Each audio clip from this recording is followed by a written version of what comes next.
And it's on air. Rochester. So who does the intro? Not it! Not it! Not it. Not it! Hello, welcome to the Geek Life. I'm the guy in the hat. Actually, that's what I should have done for my tagline. How I think about. Yeah, well. For those who were annoyed by the hat last week, this is this week's hat. It's my wife's suggestion. I should try to find something different to wear every week. I'm Paul, by the way. We also have Mike. Hello. And Melissa. Hello. And we have no Richard tonight, so we are unprepared in our own way. Completely winging it. We are rogues. We are mercenaries. We are Black hat. Without a plan. We're making this up as we go. Beer. We are rogues. Rogues. We're drinking beer. We always drink beer, but Or I gotta start listing milk. down how the eldest mispronounces things. Today was Cherokee. Cherokee? It's that famous American Indian Pokemon. So if she reads it and doesn't know, she'll pronounce how she thinks it is. So yes, we're saying Cherokee, but she read it first, so it was Cherokee in her mind. So it's like Interesting. You know, and that's a plight that all nerds know, I think. oh yes, There are there are words I still do wrong to this day that as a teenager or adolescent I misread in a book. And so we are shy of stories today, but we will start off with videos. Oh, by the way, I have video notes. This is the Geek Life, in case we didn't mention. My part is prepared. So this week, we have some cool shit coming out. So we've got, first of all, my friend Cargill made a movie last year with his friends, Scott, and it's called Sinister, and it is coming out on video and DVD and Blu-ray and all the myriad formats this week. So you can scare the pants off yourself by watching Sinister. Also, Anna Karenina, which I have not seen, but I heard was very pretty, is also coming out this week. Also, Atlas Shrugged Part 2. Ooh. Because part 1 did so well. I know. So fans of really terrible movies, that one's for you. Sorry, you're reminding me of a preview I just saw too. It's on the iTunes, or not iTunes, but the Apple trailer thing. It's like silver coin, and the premise sounded kind of interesting. And then I started reading, and like, okay, another group of Randians decided to do a movie, but this one's animated in a style that makes it look like it was animated in about 2004, maybe, at best. It's like bad computer animation. Talking the elbows don't move sort of thing. Wow. So everybody looks like C-3PO? Yeah, basically. And they did this on purpose? Yeah, I'm like, how did you get onto the... And it's listed as exclusive, so obviously they bribed somebody who runs the Apple trailer site. Because I'm like, how did you get this far? And the whole premise is the feds have taken over, as in the federal bank, and life has gone horribly evil, so there's this underground use of silver coins. Because, silver is so much more stable than the dollar. This is a plot of a movie, right? This is the plot of the movie. It's like what little I saw of their trailer, it's like you've oversimplified how economy works to an extent that, and it's our classic, of course, federal agent goes undercover to break into the rebel camp, as it were, and then falls in love and ends up on the wrong side sort of thing. But it was like, so it's a cliched plot based on a premise that's like a high schooler would write. Nothing against high schoolers are writing. Please, a Randian high schooler. But a Randian high schooler who doesn't have enough experience to understand things yet. Hence the like, Randian. Hence, Sorry. No, I'm not. I'm not either. But I'm like... So, but anyhow, rest of the video is on something handier. Could this be like a Black Dynamite type of thing where it's actually a huge joke? It's... If it wasn't... If it was live action... then you'd actually have faces you could see emotions on, and it might be a joke, but because of the choice of animation, it's like DeVry University does better. Wow. Sorry, DeVry. Letters to Melissa. Oh. I will forward them to my friend Jason, who works at DeVry. Yes. And has... And will now come break my kneaccaps. But anyway, Further in new videos that Yay! do not have Randy and Bence, we have Argo. Argo's coming out this week. If you have not seen Argo yet, see Argo. Argo's really great. It's a fun 70s style thriller, and it's a true story. It's fun. It's really well done. Solid, good movie. Argo. From catalog titles, we've got a lot of really random stuff this week. We have Top Gun coming out on Blu-ray. Also, Monsters, Inc. is coming out in a massive 5-disc set, which includes every format under the sun. Oh, jeez. We also have Terminator coming out on Blu-ray. I'm going to back up on you. So Top Gun didn't list the package as the Danger Zone version? The Danger Zone. No, I think it's fairly ordinary Blu-ray that's coming out. But I might just obtain it because it's Top Gun. We know you lust after young Tom Cruise. We know. No. Val Kilmer. Anyway. That's understandable, at least. See, well, yeah, I'm telling you. The Insider is coming out this week on Blu-ray. So get your serious Russell Crowe on. I'll be right back. 2.0 still fussing. Okay. Continuing on, we've got Best in Show in Blu-ray. And The Running Man in Blu-ray, so you can see Jesse Ventura in high definition. Here's one from the catalog. Irreconcilable Differences. Do you remember Irreconcilable Differences with Drew yes. Barrymore? Yes. There's a movie I haven't thought of in decades. I don't know if I ever saw it. I know of it. It was kind of cute, actually. Yeah, it's a rom-com. Okay. Yeah. Also, Easter Parade with Judy Garland and Fred Astaire on Blu-ray. Okay. Highlander 2, the Renegade version on Blu-ray. What? Isn't that the one where they chopped it down to try and mitigate the aliens from Planet Zeist angle? Oh, you're making me remember a movie that I don't want to remember. Yeah, you must share my pain, Paul. You are here, and Mike's not. I saw it in theater. You must share my pain. I saw it in theater, and yeah, it's chopped in such a way that seeing in theater was like, weren't you alien? What? Huh? I mean, my for plot holes in that one, my favorite is, for punishment, we are sending you off to this other planet. And 100 years pass, and they have never come back, and it's like, we should probably go kill them now. Mm-hmm. It's like, but if they haven't come back, and they've totally forgotten who they are, except for the sake of having the rest of this movie happen, why? It's like, normally if your enemies don't return after a long period of time, you just assume they're not going to come back. Yeah. But, wait, we have a movie to get through. Right? Right. Highlander 2. So make it. Okay. Yeah, we're discussing Highlander 2. Okay, that makes more sense. Which is now on Blu-ray in the Renegade version. The Renegade version of Highlander 2, man. Okay, so at least that was the recut version, which actually is a little bit better than the original. That's what I thought version. it was. I wasn't entirely sure, but that's the one where they cut out most of the aliens angle, right? Well, yeah, they cut out most of the aliens angle, made it more of a sort of a time travel thing. But if you listen to, there's also some extra stuff that got cut for the theatrical release. But if you listen to the commentary, yeah, it actually goes off on how it basically got taken away from them at one point and then recut into this whole thing, and that was the theatrical that bombed so badly, and how they just absolutely hated the fact that got done, and were just so happy that they could redo it the way that it was supposed to have been done in the first place.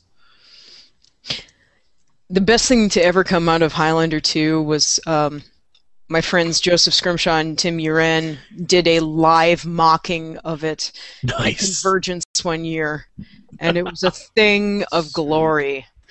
I think they turned over that script to Riff Tracks or something like that. Nice. I mean, it was amazing. It was really funny. But moving on from Highlander, I've got one last catalog Blu-ray title coming out this week. Monster Squad. Yeah, Monster Squad. Okay, if you're unfamiliar with Monster Squad is awesome. It's like for you know, it was like a mid-'80s, late '80s movie, kind of in the realm of Goonies, except there were classic Universal monsters in it. We got the Wolfman, we got the Mummy, we got the Dracula, and it was a lot of fun, and it's beautifully shot. It's a fun movie, and it's on Blu-ray, and that makes me tremendously happy. Now, from Criterion this week, we have On the Waterfront, so you can get your Brando on. Nice. And that's about it, except for Title of the Week. Uh-oh. And there were some good candidates this week. We had, first of all, this week, just kind of reinforced the idea that I should have just a Hitler section for Titles of the Week. And, this week's Hitler Title of the Week. Yeah. The Godwin Title of the Week is Hitler's Forgotten Nazis. They're the Nazis we remember. I was really worried if you were going to say Nazi or nuts, and I was just... Well, he only had one testicle, wasn't that the thing? Much like Lance Armstrong. Never mind. Oh. You took that into a special place, Paul. I'm not a cycling fan here. Anyway. Oh, boy. But beyond the realm of Nazis... Nutsies. We have... They're Nazis. They're very Nazi. Wait, we are Germans from the Kremlin. Da, da, da. Springtime for Hitler and Germany. All right, moving on. Dusseldorf, and that is why they call me Worf. Did you say they call you Worf? If you get the recorded version of the musical, you will get the interjection from... Mel Brooks. Thank you. This is like just blanked out his last name. But Mel Brooks, and I forget which song it is, but there's this moment where you just hear them say something, and one is you hear Brooks come and goes, I come from Dusseldorf, and that is why they call me Worf. But the original Rolf, line in the sorry. movie is Rolf. Sorry, Rolf, I misheard it. I just got corrected. See, that's in what the I was background. going after. I know it's Rolf. Well, then correct me You right got away all before the Star wife Trek. does. You got all Star Trek on me, man. God. No, but the Mel Brooks interjection is not that. It's don't be stupid, be a smarty. Come and join the Nazi party. Yes. See, I know my producers. Moving on from, I'm trying to move on from Hitler, guys. I'm trying. All right, moving on from We're in Hitler. the realm of comedy. Another runner-up for Title of the Week. Okay, before I say the title, I would like you to think about the context of this, in that this was clearly predicated on something that was huge 6 months ago, and they really quickly made a movie to bank on it, and they just missed that window of opportunity, in which the title is called Bath Salt Zombies. This is part of our zombie category of the week. Yes, zombie category of the week. Bath Salt Zombies. But the winner... Kosher salt. I'm just imagining, like, a Calgon commercial with the woman, going into the tub and putting the bath salts in, and she becomes a zombie, and all hell breaks loose. But no, even that does not beat out this week's Title of the Week, I'm frightened. which is Snow Shark. Snow shark. Snow Shark! Snow Shark! Snow Shark! Brilliant! I got it! So somebody was reading Red Shirts instead of Sand Sharks from the beginning of Red Shirts by Scalzi. They went with Snow Sharks? Somebody got really high and was looking at the snow one night, and Sorry, I there just... were sharks in the snow. When you say Snow Sharks, I just think bad Saturday Night Live skit. They decided to redo Land Shark. Snow Shark. Snow Shark. Snow Kenny Shark. Graham. Snow Shark. Snow Shark. Snow Shark. No, seriously, you gotta look at the cover art of this thing. Yes, my wife just held up a note asking if anybody made the Billy Jack joke yet. Yes, Yes, I Billy totally Jack picture jokes have been made. So, Snow Shark. Snow I'll be saying that for the rest of the night. Mike, that's going to be the title this week, right? Oh, sure. No, wait, that would be a spoiler. Other piece of movie news, while Melissa yeah. thinks off in the distance. I don't know if Melissa's got a response on this piece of news because we are special enough to actually have it on our little Roku. Oh, I know. Oh, I'm so fucking envious. So, those who enjoy Warner Archive, if you have ordered stuff with them, and Wendy will probably correct me, she's in the background, or Melissa can correct me for how the process goes. But it sounds like if you've ordered stuff with them, you have a chance of getting in on the beta. The beta being the streaming service of the Warner Archive. I don't think you have to order stuff with them. I think you just have to register. Oh, you just have to register and ask. Mm-hmm. And we and Wendy actually registered and asked, and they thought they'd sent her an invite and it just got lost in the intertubes. But it finally got worked out, and now on our Rokus we have the Warner Archive channel. No search capability yet. It's in beta, so it's a private channel on Roku, so you have to get the code from them and then go pick up the channel. So there might be a charge for it eventually. We don't know what's going to happen. But we watched a pre-code movie. Lady Killer. Yeah, Lady Killer, which is an early Cagney flick. Fun film, a little bit thin on plot, but a lot of fun. It's a lot of fun to see subtle little differences in pre-code versus post-code movies. But there's other stuff out there. Melissa was over on Sunday night and drooling over the options. Mm-hmm. And now she's trying to get her invite. I've been begging the Twitter account. I'm trying. But they haven't listened to me yet. So if the beta goes well, that's something to look forward to. I will happily pay money for that, especially if they get a search option going. Oh, yeah. But even if they don't, just to randomly see what they have for old bad stuff, because this is Warner Archive, so they're pulling out, this is their basically print on demand equivalent, so they're willing to pull anything off the shelf and say, hey, let's see if it sticks. So yeah, anything that has listomania and streaming is my friend, and I want it. Want it. So bug Warner Archive, get the channel up now. I did. Not you. That was to the audience out there. Aww. So Melissa can get it, and we don't have to listen to her whine anymore when she comes over and turns on our TV. Want it. If I keep coming over, will you guys feed me and show me Warner Archive movies? Happily. Awesome. You can bring Fess too. We like him also. Well. Yeah. We like Fess. I don't know about you. I know. Jeez. And a silence filled the room. Silence filled the room, so that's my thing. I actually do have a few items. Mm-hmm. This is probably more of a peek, but this was hilarious. My wife forced me to watch this. I saw it going around this morning with some friends. So the phrase, what do they say about the Acropolis? I gotta try to get. What do they say about the Acropolis? Where the Parthenon is. For those who know, there's a British show Acropolis now. Yeah, no, there's a show called QI. Mike might have seen this. No. QI is a show in England. It's a comedy quiz show. So basically, Stephen Fry hosts it, asks questions in quiz show format, but then you have guys on like who's the musician? I'm blanking on his name. Tim Minchin? No. The short, long-haired guy does a lot of bad covers. Did the BBC cover as a post-apocalyptic tune. Bill Bailey. Ah, yes. So he's on a lot.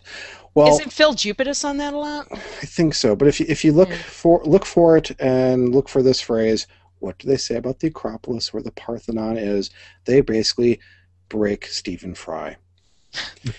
He can't get the phrase out at first. I mean, it's printed in front of him. He can't get it out, and they start riffing on it to the point that they start singing it. They start doing it as a Gilbert and Sullivan did. He just repeating this over. He's just losing it, and I mean, just he can't get through it. He's laughing too hard. He's like, my stomach hurts, sort of thing.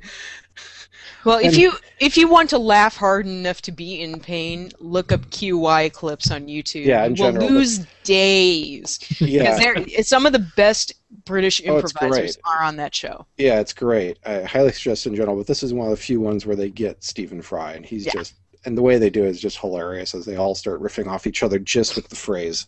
And so they're like, well, what do they say about it? He's like, it's on the card. Read it yourself.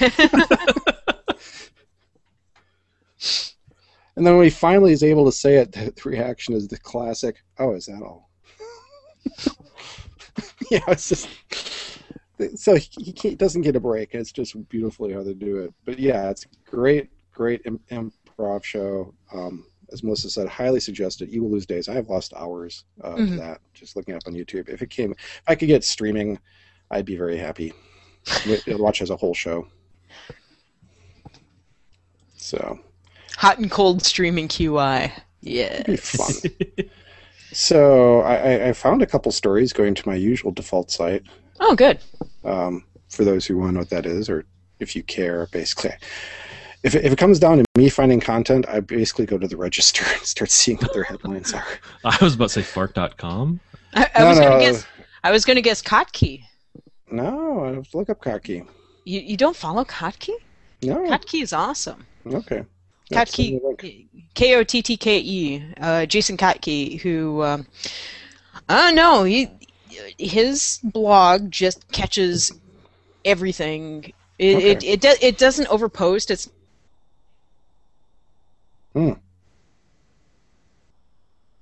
okay. Did not you like okay. but it's like the best of kind of that group of technology blogs and nerd blogs. Okay, I'll have to look that So up. it's usually only a couple posts a day, and it's the best of the best stuff. Give me a moment. I have a fourth story now. No, I have kind of two that dovetail together from the Register, of course, that I just found interesting for the dovetail, which is according to yet another analysis firm. Analysis? There we go. Which one is this one? NPD, whoever they are. According to them, that basically Apple has accounted for 20% of the U.S. consumer electronics sales last year. All consumer electronics.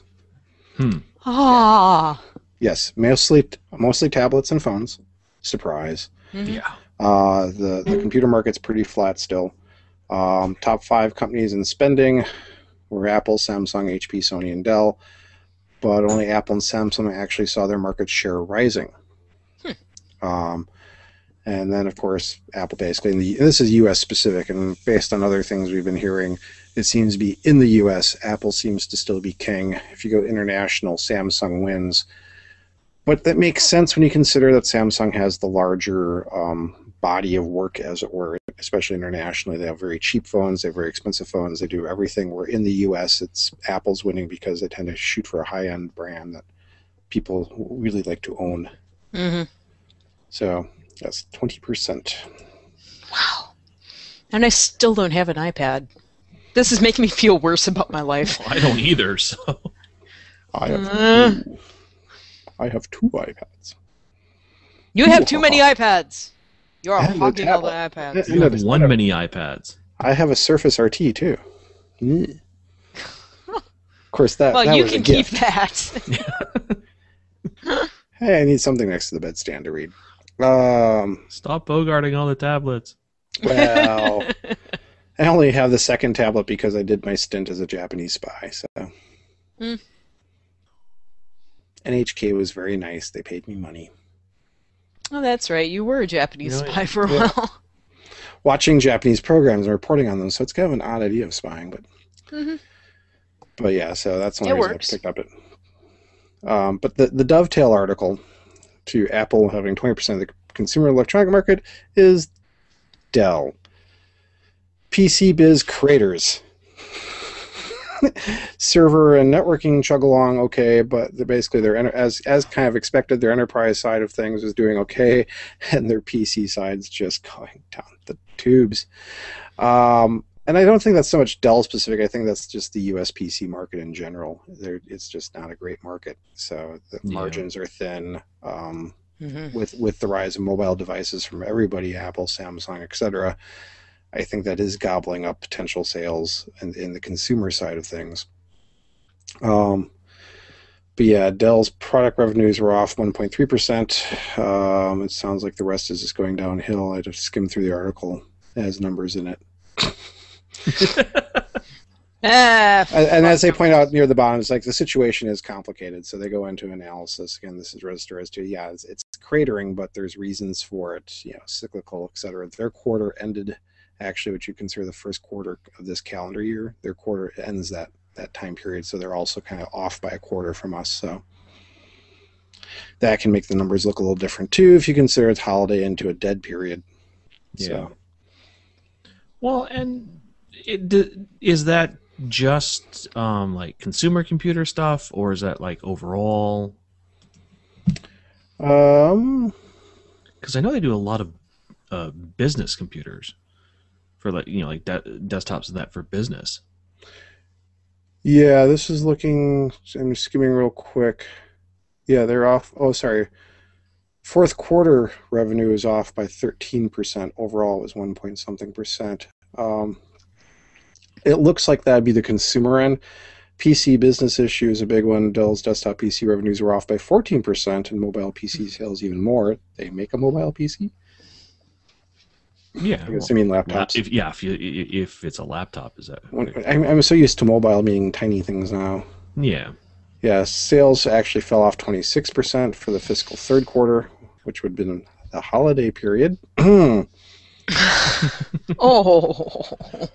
Yeah, so they're just kind of tanking. But that would be their end user computing is what they call it. So that might not include business PCs, but that's all mixed together with them. But yeah, then their servers, networking, storage revenue has actually been pretty solid and doing okay.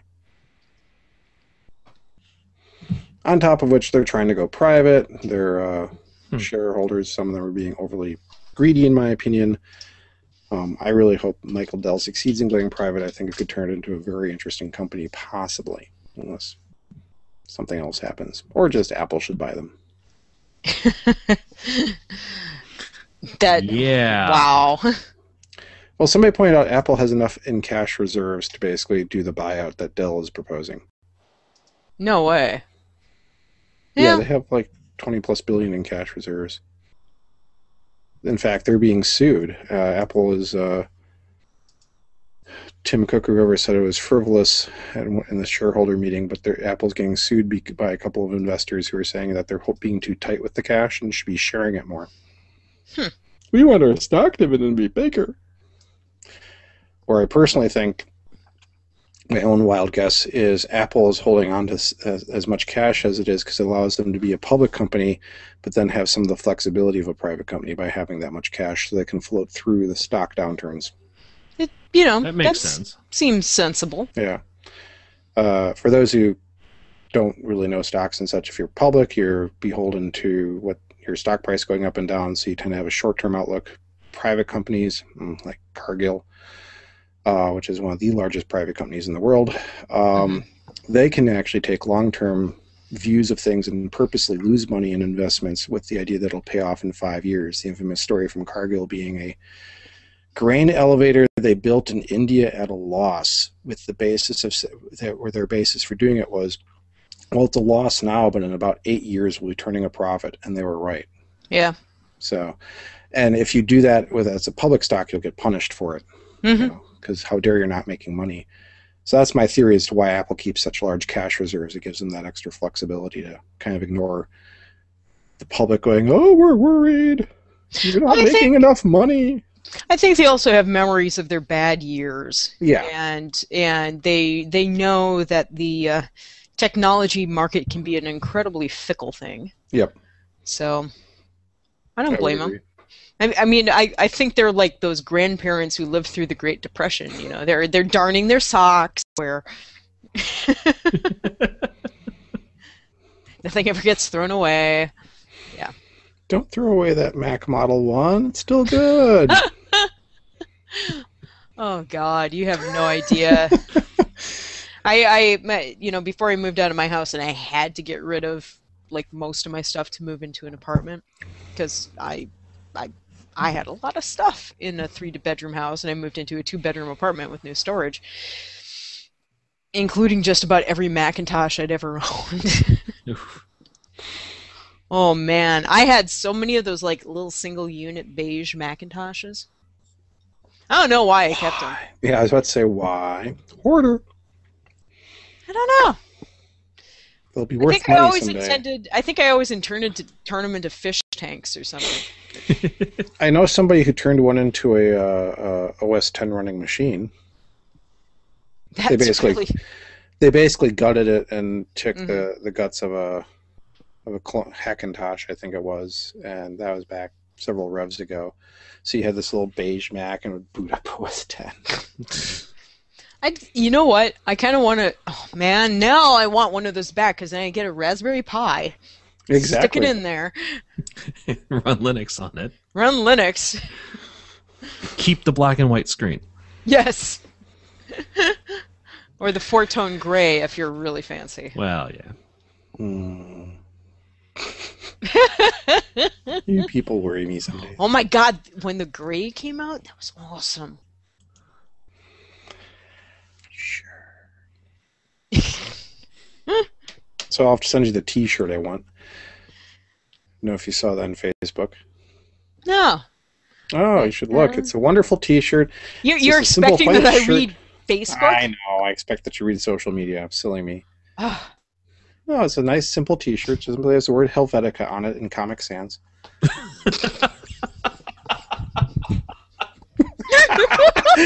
I so want this shirt.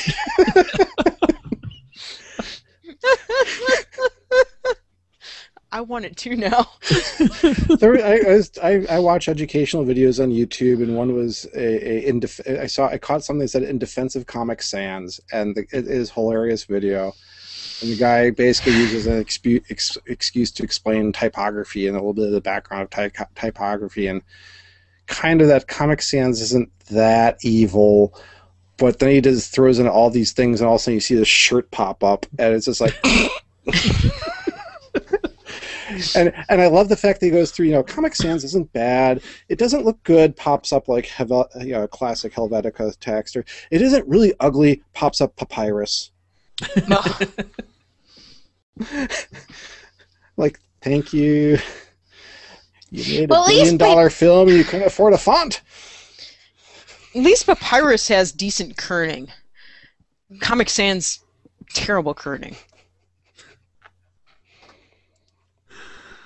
That makes it unforgivable.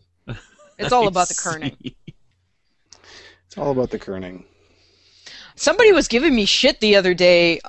I'd stop the world and kern with you.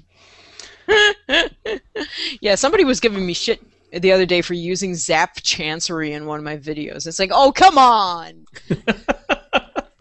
Use a Zap? Oh, dear.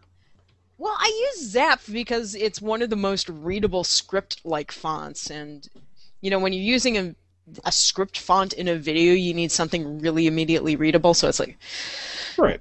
yeah, I don't need anything really high-minded. We'll just fucking use Zap. No. Whoop-de-doo. Why was Comic Sans created? Wasn't I it? have a coworker who can explain Specifically to piss Melissa off. Yes. No. They were trying to come up with interesting fonts to be released with Microsoft Word, if I remember right. this one. And okay, you go for it. Oh, you go for it. You No, finish. you go for it. Dig the hole. No, you Yeah. go for it. You Yeah. have Somebody for- go. They were looking for a friendly font. This is Microsoft. You got that part correct, but they're looking Yeah, I for know. a friendly font that would be easy to read when the little Microsoft Bob icon pops up. Oh God, it was for Bob. It never made it into Bob, but it was for Bob. Melinda actually suggested it. Not the actual font, but that they do something like that. And the guy who invented it's Comic Sans because he tried to base it off the hand lettering you saw in comics. Oh yeah. But yes, it Well, was from I knew that. Microsoft Bob. But it didn't make it into Bob, so of course Microsoft rolled it into Word, Mhm. and everybody used it for everything. Yeah, and then typographers went, whoa. And the video is great because it shows things like Tombstone and Comic Sans and all these, and like Australian Embassy using it for their side plaque. It's just places where it's like, why? Well, I remember reading an article about Comic Sans, and they talked to the creator, and he goes, "Yeah, I created it in an afternoon. It was meant to look like these comic letterers." Yeah. And then they talked to a couple of comics letterers like Todd Klein and some of those, like Tom Orzechowski or something. I can't remember who they got on the line for that, but they were going, "If they'd asked, we would have designed it for them. Oh my God! If they'd only asked." If they'd only known what they were doing. You, The fools! the fools! I tried to warn them. They didn't listen. They laughed me out of the Font Academy. Oh, it wouldn't be that bad, except the kerning is so terrible. It's so bad. Kern. Yeah, I mean, at least with Papyrus, it's just overused. Wow. It's kind of ugly, but that's kind of in the eye of the beholder. But it's overused. I'll give it that. But Comic Sans is an outright badly designed font. My only meager pet peeve is James Cameron couldn't afford a font for his movie. I know. A buddy of mine didn't get it. A coworker of mine who's like was Gaga or Avatar, which is fine. I didn't mind that. But I'm like watching the trailer. I'm like, holy shit, they use Papyrus. He's like, how do you know that font? I'm like, it's an ugly font. Like, he spent billions on this movie. He can't afford a frickin' font. But it was perfect. He designed the logo like 10 years ago, and Papyrus was all there was. I don't know. Exactly. Oh, James Cameron, you hurt me. You hurt me where I live. Could be worse. Yeah. You could have used Comic Sans. Avatar.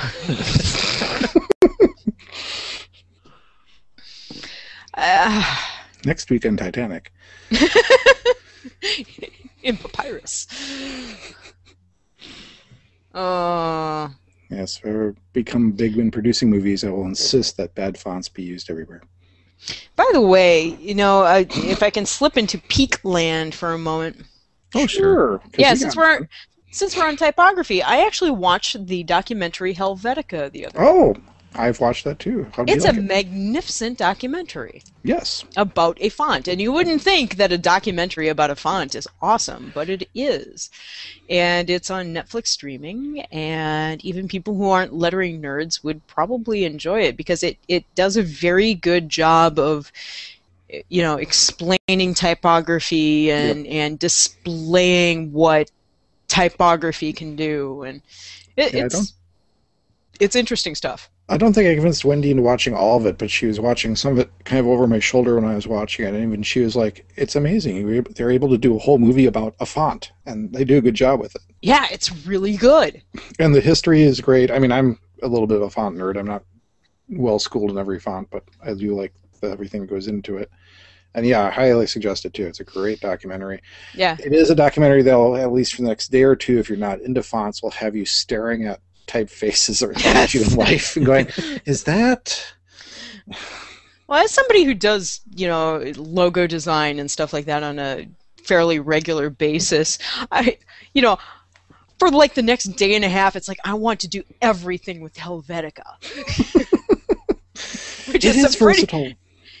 Oh my God, this is the most amazing font ever. It's wow. Damn, I'm going to take inspiration from that lowercase a. It's amazing. You know what I'm talking about. Nope. Arial. I'm an Arial guy. Arial Narrow. I'm fond of Arial Narrow. And Tahoma. Actually, my personal favorite for book fonts, because this is really good for readability if you're reading a long book. That I've always loved is Mrs. Eves. Really? Interesting. Yeah. Mrs. Eves, I think, is just a wonderful book font. And then if you spent the extra money, I'm forgetting the foundry that made it now. Emigre, there we go. Mm-hmm. Emigre was selling it. You can get a complete set of ligatures for it. And I mean complete. Ligatures that you would never normally think were ligatures were in there. And I'm like, I want to do a whole paper with the full ligatures on. Just to annoy the hell out of everybody. My L's are connected, my E's and A's are connected. Yes. Yeah, no, I've always liked Mrs. Eve's. Bembo is another good one. There's probably like, of the few people listening to this podcast, there's probably one person going, I hope, or we're putting you all to sleep with font talk. I don't just use dingbats. Zapting bats. That's all right. I've been looking at my lower third here going, I wonder if I can change that to Comic Sans. That's the danger with internal office I am when they realize you're a font nerd or a font Nazi, as some of my coworkers have changed it to Comic Sans just to annoy me. I kind of want to do a movie poster that involves the font San Francisco at some point. Just as this serious throwback. Yep. If I remember right, San Francisco was the first of the fonts to get people to realize, like, oh my god, we can have, like, weird fonts. Yep. As opposed Because to that was the overuse fir- of... Because that was the first really bizarre font to come out in a majorly distributed program. Yep. That was a nice one. Mm-hmm. Are we past the overuse of Exocet yet? I don't know. Might let that one simmer for a while. That's for those who aren't familiar. That's the overused Goth font. It's the dot and the O. Memory serves. That's the most recognizable letter in it. But you'll see it. And first time I saw it was actually Neil Gaiman's short print run book they did. I think it was not Snowglass Apples. Maybe that was it. Smoke and Mirrors? Well, no, No, the book is Snowglass Apples, but I don't remember if that was okay. the font used for it. Okay. But it was like Neil Gaiman's where I first saw it, but then it like exploded into being the goth font that every goth had to use. Well, because Gaiman is goth. Well, exactly, and because I'm uppity, I immediately realized it's a friend of mine pointed out, well, that's Exocet, but from Emigre of all places, and I looked it up and like, but I was looking at their list, and like, but Mason is actually a lot better. If you want a nice goth font, I suggest Mason. It's less used, but it's like, so yeah. Hey, font talk. We've killed the audience. But Paul and I are interested.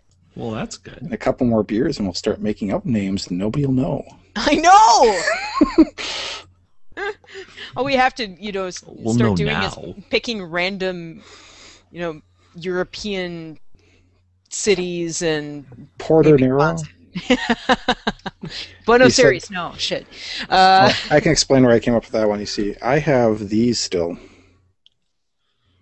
What are? Oh.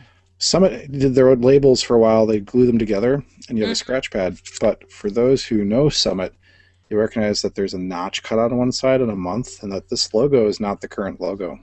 Oh. Yeah, I recognize it's not the current logo. Yeah, this is the original labels. Well, actually, this is generation 2 or 3 technically. It's not an original. It's not the first version of the Porter label, but that's their original logo. They got rid of it. I hate. Oh. I think this is the cooler of the logos that they've had. So It is a nice logo. for balance, we of course the other one we have is India Pale Ale. Mm-hmm. So, for those who need that. Yeah, I was except cleaning use the desk. Cascades.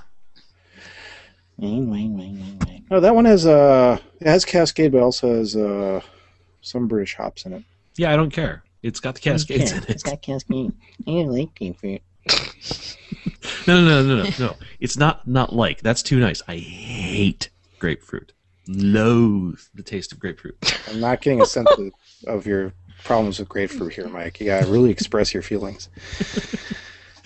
No, I know. That's why I'm purposely trying to brew beers without it. Grapefruit, right there. There. How's that? I want durian flavored hops. Wait, what? That took a few seconds to process. I'm choosing my beer from the same 2 beer bottles. Oh, what are they? What are they marked at the top? Obviously homebrews, I assume.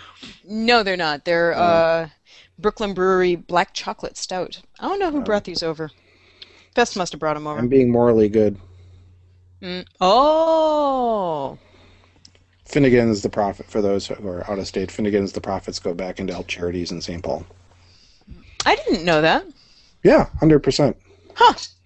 It's actually the lady came and approached Summit. I can't remember her name, unfortunately, but she approached Summit because she wanted to do a contract brew do an Irish ale of sorts. Because of her idea, which was basically to take the profits and plow it back into local charities, Summit said yes, because before they basically swore they would never do a contract brew again. Uh-huh. Because the last one they did years and years ago just sucked, as in not the beer, but the contract. And yeah, they liked the idea and they did it. So Finnegan's is brewed at Summit, actually, but all the I did profits not go back know to- that. Yeah, well, the profits go to local charities. Huh. So originally it had potato in it, but they finally gave that up. I'm shocked. Well, that was the selling point of Finnegan's when it first started. It was like, Irish beer brewed with potatoes, except, well, I found out what that meant, which was the brewers would take the bag of Ore-Ida hash browns, the uncooked variety, so there was no oil, and dump it one bag into a 64-plus barrel pot. So it was brewed with potatoes. And they finally discussed it with her, and they said, let's just make it an Irish red ale or something. They dropped the potato thing totally, but...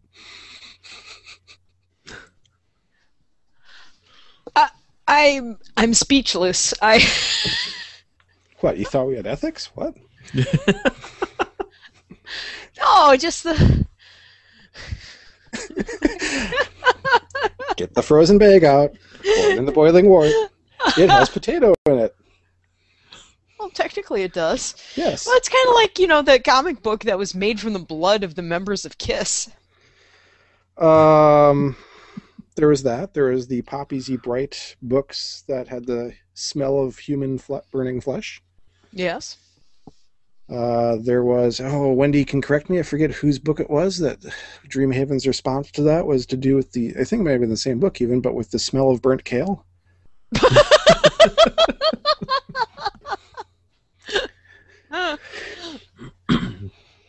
Let's see, for one of the Saw movies, I believe it was Saw, they had the one lead bad guy actor give some blood to put it into the ink for part of the printing, which caused kind of a thing, because suddenly it's like, oh no, that's a biohazard. So anybody who wanted to put up the poster theoretically had to, build a nice custom case for it. So Jesus. it couldn't get touched.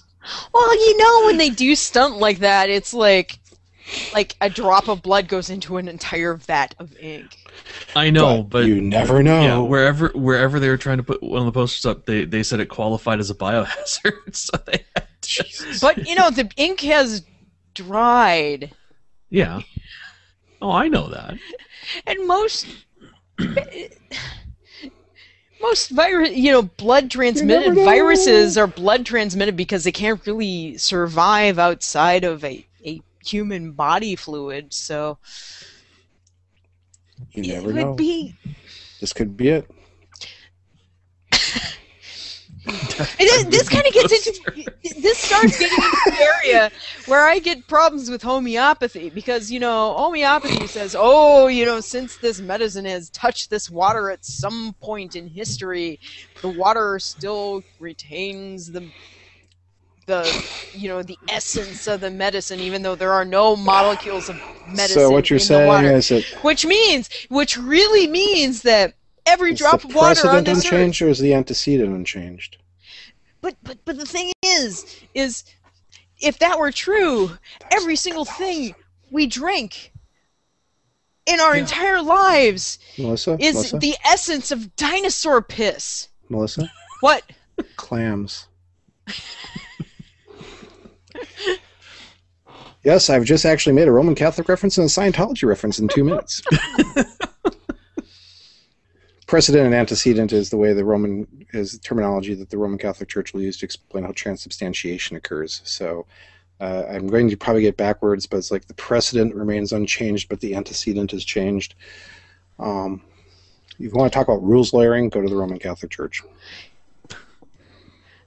That is some crazy shit right there. Oh yeah, I've read it several times, and I'm like, and being ex-Catholic and being brought up, and I'm used to this sort of, we must apply ruthlessly rational thought, like lawyer type rational arguments to theology, which then leads to these gnarly documents that are awesome to read, as it's like the logic is impeccable, except the basis is, of course, religion, which requires faith and everything, but the logic's like, oh, shit, dude, D&D players aren't this good. It's because that's how it starts sounding. It sounds like little rules lawyers in a D&D game. Page 34 says... I think they have a lot in common, really. That's how they elect a pope. That's whoever loses the saving throw. There's a movie on Netflix streaming that I'm hoping to watch at some point, and it just got a lot more prescient, but it's called We Have a Pope. Yep. And it's apparently about somebody who's selected to be pope and he doesn't want to be pope. I should watch it. I've seen parts of that movie. It is actually kind of funny. I've heard it's good. We have a pope? No! We need a pope. No, we don't need a pope. Oh, the Speaking of Sheriff the Peter Pope- needs to be occupied. What? Just the fact every time I light my charcoal grill, Wendy has to hear that joke?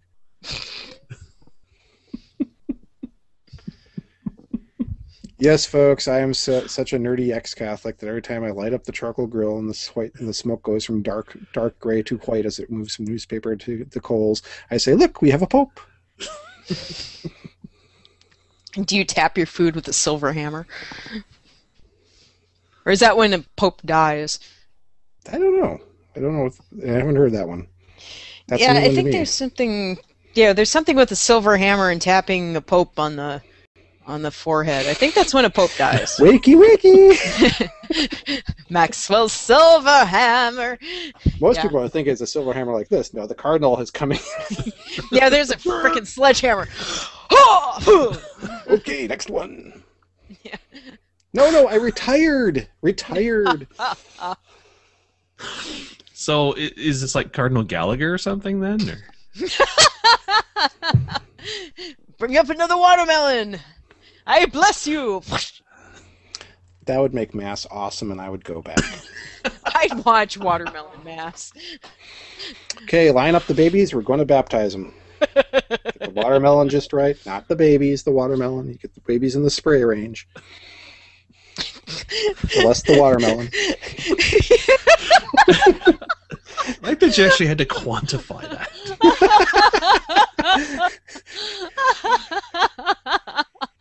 Okay, there's the title for the episode. Bless the watermelon. Write that down, Mike. I was going to go with quantify that, but No. bless the watermelon. Bless the watermelon.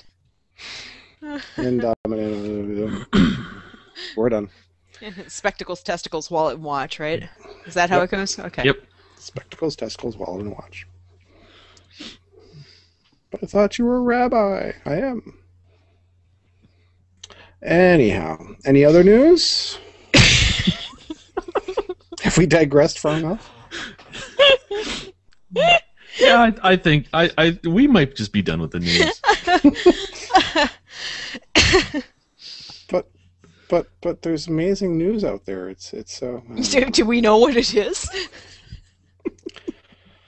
Microsoft swears they're finally going to roll Link and Skype together. So one of them will break or work better. I don't know which. Yeah. Okay. Yeah, exciting. I know. Let me bring this down more. You're crushing my soul, Paul.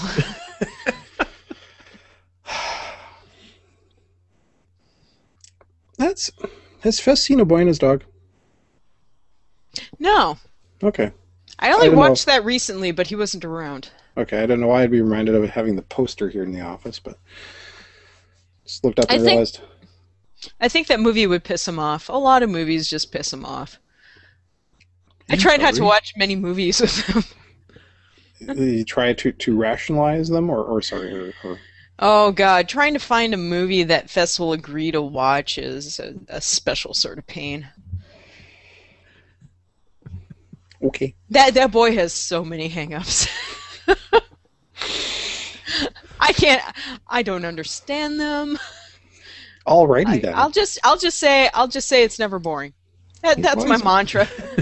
It's never boring. He's always been pleasant over here. No, he's a sweet boy. Doesn't eat the cats, yeah. Well, mostly. Yeah. Tries to pet No, them. he's very nice, and he's been very good to me. He's very, very odd. Hey, let's Edgar sleep on him. Yes. We appreciate that. Mm-hmm. Edgar being our 14-year-old cat who likes warm bodies a lot. Mm-hmm. So, who oddly enough isn't in the room squeaking at me at the moment, so it must be if attacked Wendy probably. Yeah, Fess and I have been talking about moving in together, which is kind of frightening. But I'm wondering if that means I'd wait to go install webcams. Oh, good God. Only in the public areas. No, it wouldn't be. We're going to take two hipsters and see what happens when they live together and things get real. Oh, God. Sorry, I just have this image of half the footage just being two people watching TV. Yeah, just make it as boring as possible as a show. Mm-hmm. No controversies. Do you have some popcorn? Sure, okay. No, not just watching TV, sitting in front of the TV twittering about it. Yep.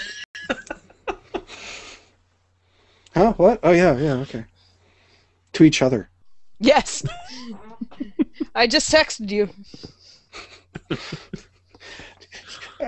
It'd be like Empire. You have like 3 hours go by and suddenly, you bitch!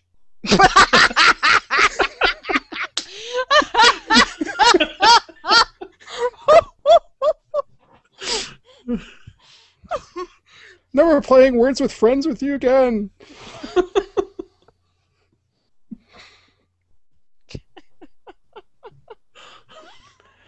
I'll start a stand-up routine soon, really.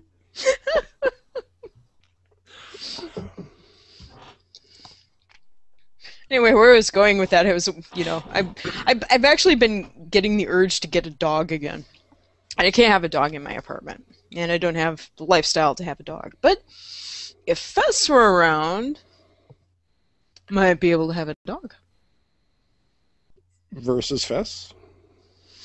Sorry, I couldn't resist. That's a good point. That's an excellent point. I gotta pay for his bills. That's not a statement on Fess. That's just the general, I couldn't resist, and I'm a bad person. As has been stated, there is a special hell waiting for me. Most likely the Buddhist devil variety. I'll meet you there. My hell. No. I'll be in the neighboring hell. How's that? Okay, that's fine. We can All visit. Right. Yes. I'll be right next door at 667. No, that would be across the street. Sorry. I'll be across the street at 667. What movie is that? It's a bad horror spoof movie. And one of 668 Neighbor the Beast? What? Close. No, it's somebody's doing that. I just remember, I have vague memories of the line where he's doing 667. I'm always one off. Something like that. It's like the vampires move in next door sort of movie. Fright Night? It's not Fright Night. No, this was like really bad 80s comedy because I caught it on HBO. Yeah, that wouldn't be Fright Night because Fright Night's awesome. Yeah, this is bad. Okay, all those people out there, the two of you that are listening, if you have not seen Fright Night, you gotta see Fright Night. Fright Night is awesome because it's Chris Sarandon and Roddy. Is it Roddy McDowell? And yeah, it's awesome. It's awesome. 80s vampire flick with awesome people. So, Mike, do you have any peaks? I actually do. Since we're desperate for material. Yeah. Website that got pointed at me earlier today called Board Panda, but I know. I love that name. But it's a lot of pictures of different types of food and what 200 calories worth of these different types of foods look like. Oh, cool. Oh yeah, I've seen that. Yeah. It's just on a plate. Yeah. And it's just the different sizes of stuff, and it's just kind of it's a very interesting view at that. 200 calories of celery. Yeah. Yeah. And it's like a plate full of celery, or eggs, or like a Jack in the Box chicken sandwich where it's like a third of one,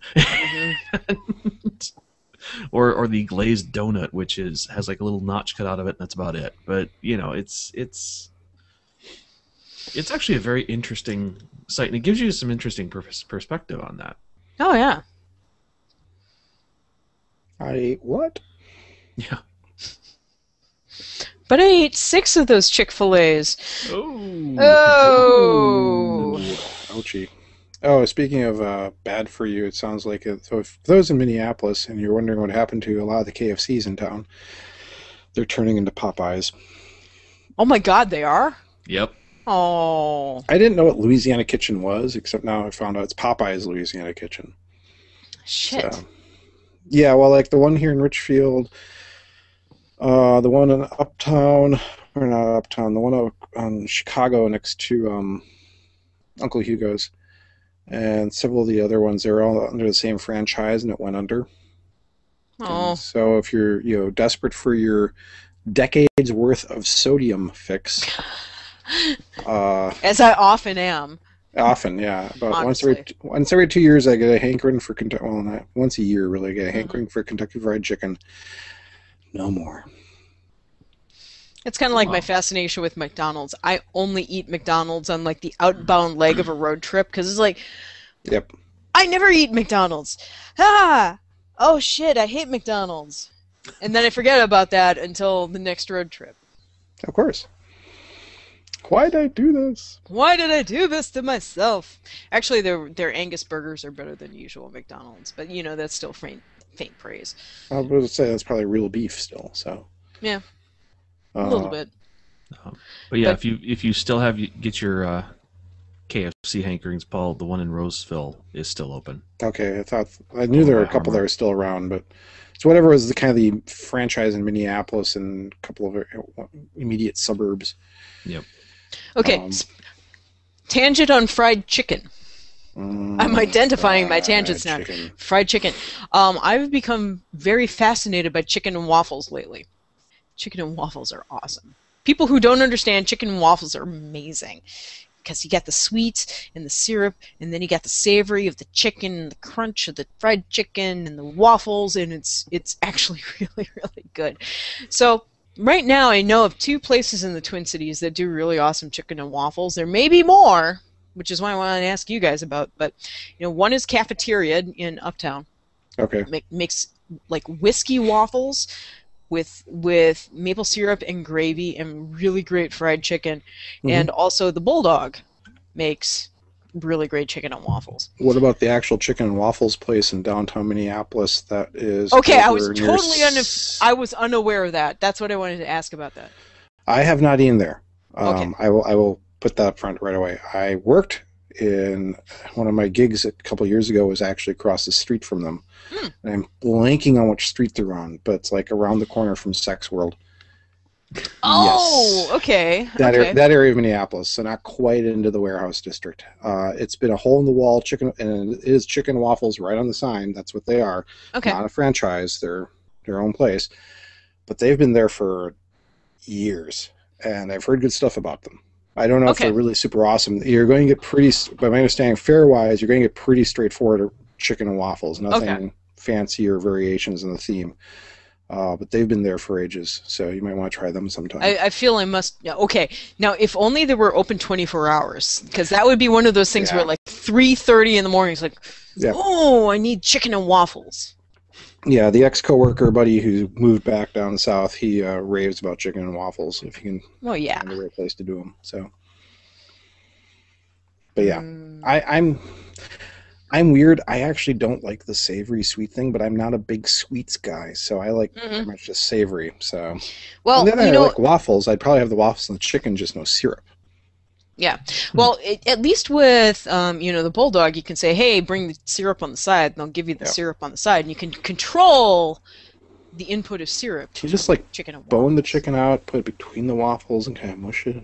Now, see, my friend Tree Lobsters online found somebody who had made chicken and waffles on a stick. They took like a Pronto Pup maker and put the chicken in the middle with the stick in it, and then did the waffle stuff up. Yes. Yeah, and You put a hot dog on a stick and you dip it.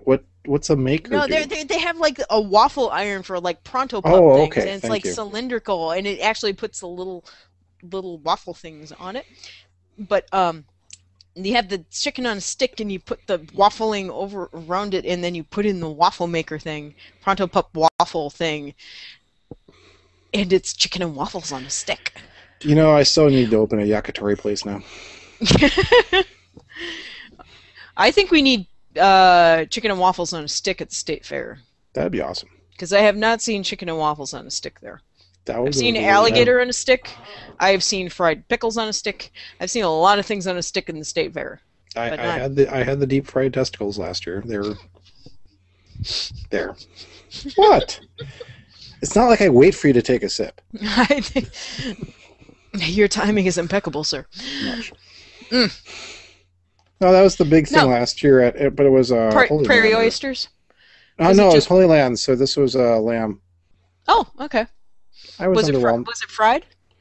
Deep fried, was but marinated to high heaven. So it's basically Really? generic. It basically, some people are making a big deal about it, as expected with the Midwestern reporting around here. Nothing Mhm. against Midwesterners. I'm from Wisconsin. But it's the overhyping it. So I'm like, okay, I'll try them. I've had prairie oysters in the past. I know Yeah. what the stuff tastes like. It's meh. It's organ meat. Okay. You know, it's Kind not of sweet. stringy. Yeah, it's not sweetbread, so it's not my favorite. But basically, to make sure it wasn't stringy, they marinated the stuff to high heaven. So all you tasted was the marinade, generic meat, and deep fry. So it was like, okay, if you What's the if you weren't purpose? if you weren't told what this was, you'd go, well, this is just greasy, dry, deep fried meat. Yeah. Stuff. So That's unfortunate. yeah. Or on the other hand, I've had really good sweetbreads at some restaurants in the past. Now, sweetbreads are thymus, right? Thymus and pancreas. Okay. From a calf, because by the time they become a cow, the thymus gets too small and the pancreas gets too stringy. Wow. I'm French. Yeah, I don't think I've ever had sweetbreads. I've had prairie oysters. I've had Bad for your heart, but sweetbreads. cholesterol. Oh, yeah. Yeah, I can see that. Comes with a cardiologist. Here's your sweetbreads, and here's your side of cardiologist. Right here. We should like Yeah. some cholesterol medication with that. Oh yes, I highly On the suggest, side. I highly suggest the Lipitor today.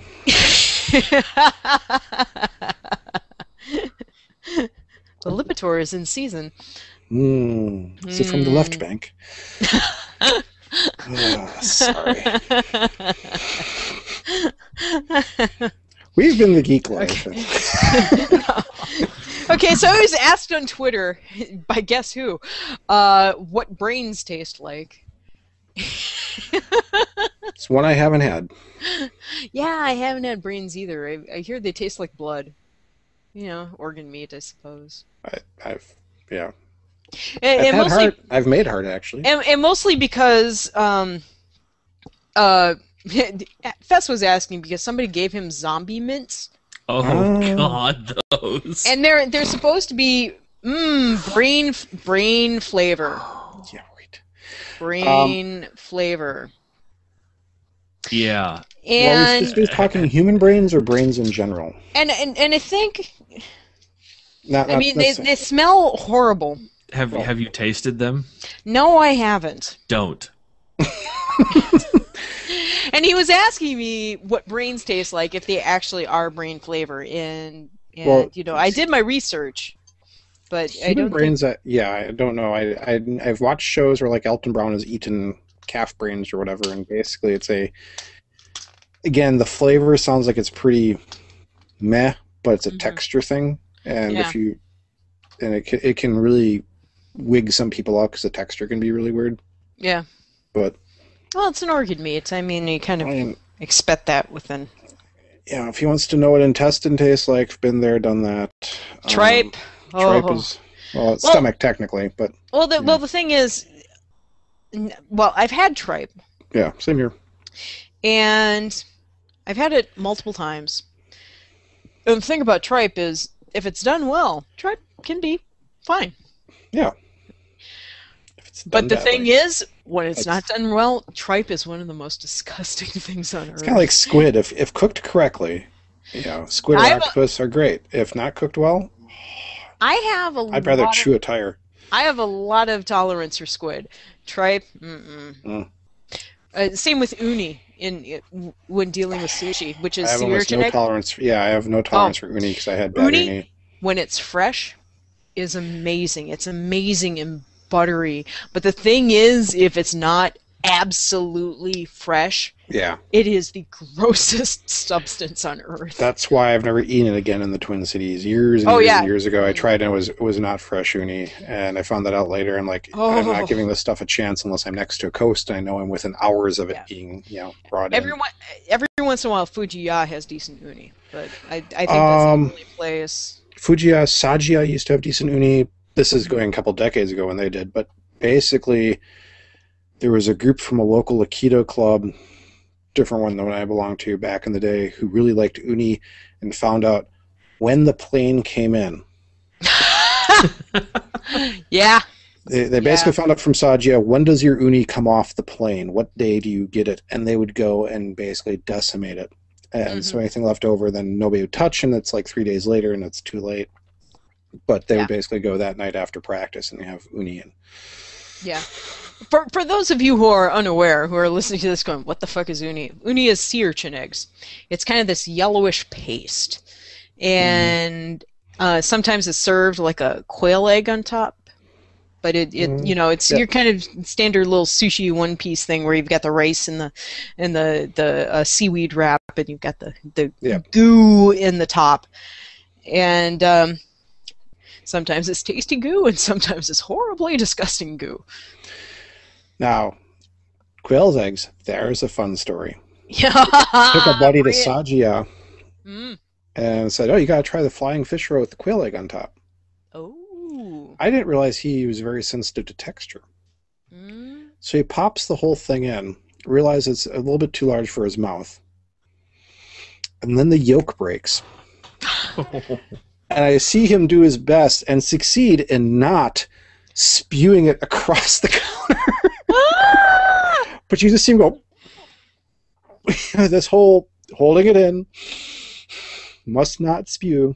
But I'm like, if I'd known, dude, I would have done this to you. So that's the other danger. If you have texture sensitivities, do not go for the quail egg on top of your flying fish egg or uni, because it is a texture experience, and that's part of the reason you do it. Right. Okay. Well, not like I'm going to eat sushi anyways, but okay. Oh, that is sad. Cool. Sushi is delicious. Well, one, I have a shellfish allergy. Oh, okay. 2, I've got an iodine sensitivity. Wimp. So. Well, you can have sushi that doesn't involve fish. I know, but as long as it's got the seaweed wrap, I can't have it either. Right, I was about to say. But here's another peek. So I did watch with Fess another documentary called Jiro Dreams of Sushi, which is Dead sushi. Oh, Wrong that's film. a different movie. That's a different movie. Still want to cross those two together. Very different. But no, Jiro Dreams of Sushi is on Netflix right now, Netflix streaming, and it is a beautiful, very well made documentary about this. What is he? 80, 82 years old. Living treasure. Chef. Yeah, living treasure, a chef making sushi in Japan in this tiny, tiny, tiny little restaurant, and he's considered one of the best sushi restaurants. In a train station. In a train station, one of the best sushi restaurants in Japan. Yeah. And he's been making sushi for most of his life, and that is what he lives and breathes to do. And it's beautifully photographed and lovingly done. And it's about, the nature of loving your work, and it's about food, and it's a very well-made documentary. It's inspiring and wonderful. It makes you all warm and happy inside, and it makes you really hungry. And so I was watching with Fess, and Fess had never had sushi before. And after we saw that movie, Fess is like, we should go for sushi. I want sushi. I want to eat sushi. So we did. I mean, we went to Ichiban, which I know is not the best sushi in the world. But the thing about Ichiban in downtown Minneapolis is that they have the little boats.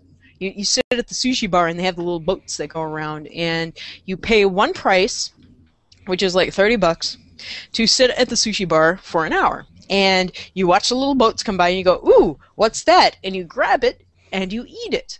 So even though it's not the best sushi in the world, it's a really great way to try a lot of different kinds of sushi if you're not familiar with sushi. Yep. So, we went there, and it's like, ooh, Fess, grab that one. You'll like that one, and grab that one. And, oh, that looks interesting. I don't know what that is. We'll grab that. And, yeah, it was a lot of fun. Cool. So if you're not... in ages. Yeah, it's... like I said, I mean, now that I know a bit about sushi, it's not my favorite place to eat sushi, but it's if you're with a newbie, it's a really great way to get them introduced to sushi. Yeah, if you want to keep up on places to eat sushi, next time Mike, who also brewed, this is the confusing thing about having two mics in a brew. Just call him Mr. Waltz. Yeah, Mr. Waltz. Mr. Waltz usually knows where the better places are in town, because for a while... Oh, yeah. Well, he's a big Japanophile. Well, yeah, he is. And I think Midori Floating World Cafe is still one of the top ones. But Midori is fantastic. Yeah. I was introduced to that place, I don't know, about 2 months ago, and that was... Yeah. Wow. I have not made it in there yet. That's something I got to figure out a date night and somebody to get Fess to babysit the girls or something. Oh, do you really want to do that? No, Midori is Fess? really good. No, Fess would want to go. I think. No, babysit the girls is what I was thinking. I wouldn't do that to him. I know. No, Fess would want to go to have sushi. But yeah, Midori is very good. So you watch Jiro Dreams of Sushi, you follow the Tampopo, so now you have a ramen sushi craving. Tampopo. Which is also in downtown St. Paul on the east side. Yep. If you want noodles. Though there's now better noodle places, but they were one of the first ones. So. What's your favorite noodle place? I haven't traipsed around to the noodle places. I haven't either. I'd have to actually talk to Mike, because there's two in Minneapolis I think he likes currently. You know what? We need to have Mike on the podcast. Yeah, just do Japanese food. Yeah, well, just various things. We just need to have Mike on the podcast. Mr. Waltz, I should say. Mike. Yeah, I know what you meant. I know what you meant. Mr. Waltz, I mean. I'm trying to think, is the one in Como Zenbox Izakaya, or is that a different one? Oh. I'm blanking. That's really good. Mike likes Salon. I took Wendy there once, and it was tasty lunch. Didn't do the noodles, had other stuff, but they tend to do bento boxes. They're really tasty. Pardon me, that'd be the mouse we put in our beer. Sorry, I'm trying to mute. No, you're muting just fine. We're just making fun of you. There's a bento box place. God, I don't know where it was because I was in somebody else's car when they brought me there. But God. Yeah, we've had an interesting explosion of Japanese restaurants here over the last. Yeah, the bento place I'm thinking of is near Clockwork, in kind of northeast Minneapolis, not quite, kind of halfway in between Minneapolis and St. Paul. Okay. In that gray zone, the demilitarized zone between. We might be thinking of the same. Might be thinking of the same place. We might be talking like north of the university campus. It's a little tiny place. Yeah. There are like 8 tables in there. Oh man, that bento place is amazing. Yeah, I think we're talking the same place. So good. Yeah, I loved it. Yeah, lots of good places in Twin Cities, including, as far as we know, the only sake brew pub outside of Japan. Mm-hmm. Yeah, I'm very fond of Moto-E. Moto-E has been very good to me. Thank God for the owner of the Herkimer. Yeah. Moto-E and the Herkimer are owned by the same guy, right? Yeah, and he is a major sake Yeah. fan. That's why he basically Herkimer was his method of getting to Moto E. From what I've seen in interviews with him. For those who don't know what we're talking about, there's a brew pub in town called Herkimer. Good beer, highly suggested. Pretty standard fare, food-wise, fun. It's in the Uptown area. The guy who started Herkimer is a sake fiend, loves the stuff, and basically Herkimer was his method to make enough money to start Moto E, which is, as far as anybody knows, and well, we know for sure it is the first sake brew pub in the United States. Yeah. It might still be the only sake brew pub in the United States that we know of. Basically what that means is they brew their own sake right there and serve it on site, just like any other brew pub, except it's sake. They usually only have about 3 or 4 on tap. They're all pretty tasty. Yeah, they are.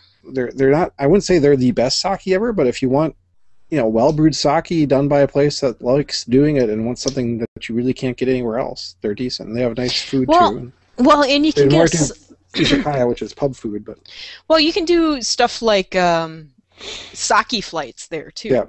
So if you wanted to try different types of sake, oh, go for it. And I really like their food there. I like Herkimer too, but Moto E's food is really fabulous. They have these meat dumplings that are like a pickled dumpling. The pickled dumplings are amazing. Yeah, it's like Japanese bar food, and it's all Japanese bar food. Yeah. They do these sweet potato fries, which you eat with chopsticks, and you dip them in a little sauce. And... Deep fried lotus root. I love lotus root. Oh, that's good stuff. Yeah. So, and safe for Mike to go to. The Mike who's online. Oh yeah, I've been there once. Yeah. On your Drinking with Geeks. Yeah, it was my birthday last year, wasn't it? Yeah, it was. Yeah, it was. It was almost exactly a year ago. No, it was. I'm very fond of Moto E, and Moto E and Herkimer are right next door to each other. So if you want to have a very short bar crawl, they're right there. For those of us who are highbrow, on an anniversary, you take your wife to Moto E for appetizers, and then you crawl down to Fujiya for your dinner. True. Did that. That's a good choice. That was also the night they had the really odd historical Buddhist thing on at Moto E where he immolates himself. It's like, oh, let's go into Moto E. Can they always sometimes play sumo or they get some channel? Well, this time it was like the mother of the South Korean prime minister had passed away, so they're going to play his favorite film, and his favorite film is this thing about this Buddhist priest who basically purifies himself and sets himself on fire. It's like, what the hell? So we're watching this with no subtitles going, huh, what the hell? Wait a minute, he's on fire. Well, this is a happy movie.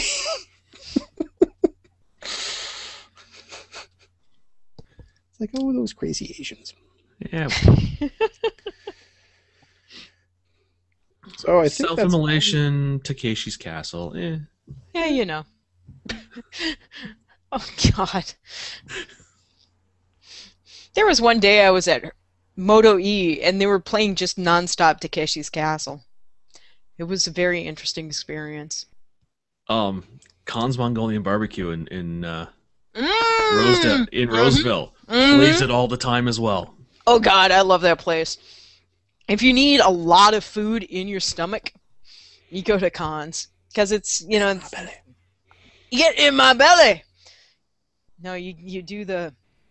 For those unfamiliar with the Mongolian barbecue, and I imagine most people are, but you have the buffet, you put all the raw ingredients on your plate, and you try and stuff as many ingredients as you can into the bowl they give you. There is a science to this. There is a science. You have to build up the sides of the bowl with the vegetables. You put more noodles and meat in the middle. Oh, I went there for lunch with coworkers, and you watch the guys who know how to do the one-serving lunch there, and oh my God, because you get the bowl, you line it with the frozen meat on the outside so it forms like a buttress, and then you load up they have this science like building a freaking pyramid to it, so they get like 5 servings worth of food in there.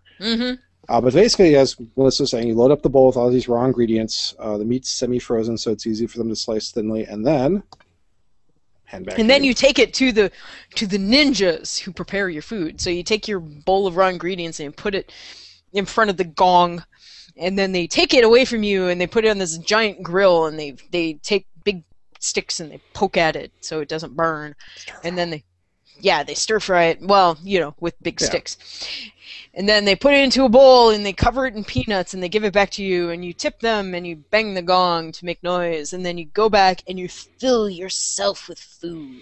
And at night, this is an all-you-can-eat place, so you can go back to the bar of raw food and get more and more and more until you blow up. Yeah, a long time ago when I was doing the Atkins diet with my boyfriend at the time, that was a favorite place because you could just fill a bowl with meat and then bring it up and get your plate of meat, and you eat your meat and you go back and get more meat. Because it's the Atkins diet. You can eat as much meat as you want. Because it's healthy for you. Because it's healthy. Then you have a heart attack and die. Yep. Mm-hmm. Yeah, your body goes into ketosis. That's not a good thing. Sure, it causes you to lose weight. That's not good. No. Oh, don't get me started on the Atkins diet. Oh, yeah, that might be for another podcast. Though I do have a variation on that. Actually, he said looking behind him. Sorry to turn away from the camera. I'm seeing if it's within grabbable range. Found this at a book sale. Sadly, the guy passed away ages ago. He owned a very, very large ex-industrial house. It was like a nursing home at one time, filled with books head to toe, and he'd open up for book sales every so often. I don't have any. So it's kind of like Dreamhaven. This is Makash, and this it's Dreamhaven and other dealers would shop there because he was an old book dealer, and they would try to support him. Basically, you take a 3-story, what was an old folks' home, shelve all of it into high heaven, and I mean, only one person can walk at a time. Oh. And he would open up twice a year for sales. Wow. And it was an experience. You had to at least, if you knew the people, you knew when the sale was happening, you had to go at least once just to experience. And Wendy can explain this too. It was just amazing. But yeah, take the current Dreamhaven and make it even more narrow and make it head to toe. And every room would. I missed buying the complete congressional report of Pearl Harbor. 20 volumes. Oh my paper god! Bound. I'm like, I'll get it next weekend at the next sale. Gone. Full pull-out maps. Because he was also into alternative political literature, was one of his specialties. But one of the things I got was a 1962 or 66, somewhere in there, diet book that is essentially the Atkins diet, but predates it, called Martinis and Whipped Cream. So it's the Atkins diet, including and here's how much you can drink. See, that I can get behind. Yeah. So meat and booze. Yep. So if I find it, I'll loan it to you sometime so you can follow a new fad diet and recreate it. Awesome. Because the internet makes that all possible. Well, there is the beer and sausage diet that got out there at one point. That's true. Evo Terra was doing that one. Beer and sausage is good. Well, there was somebody I knew, I can't remember who it was, did an all circular food diet. He could only eat foods if they were round. And it worked. Now, does pizza count as that? Yes, it's round. Okay. Donuts count? It's round. I mean, I think the point was to demonstrate that anytime you restrict your eating in any way, you're going to lose weight at some point just because you're excluding other things. But right. Calorie restriction, no matter how you say it. Yeah. So I think we should wrap up. Yeah, probably. Yeah, we're a little bit over an hour. This is my second beer. La la la la la. I'd ask if we have any peaks, but that'd be pointless. I already did mine. Yeah, we already talked about peaks. Along the way. So we'll make Mike do the Oh, outro. Jeez. Well, I don't have it in front of me. Yeah, you normally do. Like I do. I love that you guys just assume I don't have it, which is absolutely You true. did videos. I did. Yes. See, Okay. you were prepared. I came prepared. You guys can close it out. Okay, I got it. All right, you can see us on the web at www.thegeeklife.tv. For emails, we have two of them. One is stories. You can send your story ideas to stories@thegeeklife.tv. Other feedback, responses, things, stuff like that can go to talkback@thegeeklife.tv. We have a voicemail number at 612-567-6515, or go to our site, and there's a little button there to put in your number, and then Google Voice will call you back if you're in the U.S. We're on Twitter at The Geek Life TV, Facebook as The Geek Life, and Google Plus here as The Geek Life Podcast. Yay! Yay! We're done. All right, I also have the deluxe transitive vampire. Sweet. I'm Melissa. Bye. That was I'm Paul. Mike. And there's Paul. All right, see you next time.